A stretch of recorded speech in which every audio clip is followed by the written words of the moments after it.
বর্তমানে বাংলাদেশের রাজনৈতিক ও সামাজিক প্রেক্ষাপটে এক আলোচিত নাম ব্যারিস্টার জাইমা রহমান।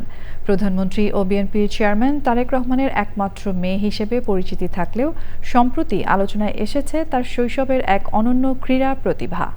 এমত অবস্থায় জাইমা রহমানের ক্রীড়া প্রতিভা নিয়ে স্মৃতি রোমন্থন করেছেন তার শৈশবের কোচ মোহাম্মদ হাকিম।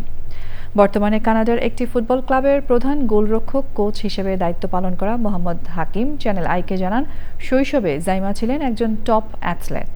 দেশের ক্রীড়াঙ্গনের উন্নয়নে প্রয়োজন তার কন্ট্রিবিউশন।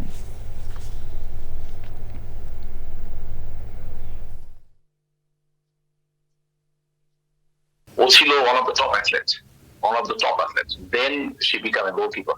Zaima ছিল তখন I think grade 6 and intermediate level, like he's 14. টিমের সে গোলকিপার ছিল এবং সে the youngest goalkeeper. Honestly, it's not only the goalkeeper, সে ওই টিমটাকে বুস্ট আপ করতো। তার মধ্যে একটা লিডারশিপ ছিল খুব সাংঘাতিক রকম। Young, lively, always smiling, positive.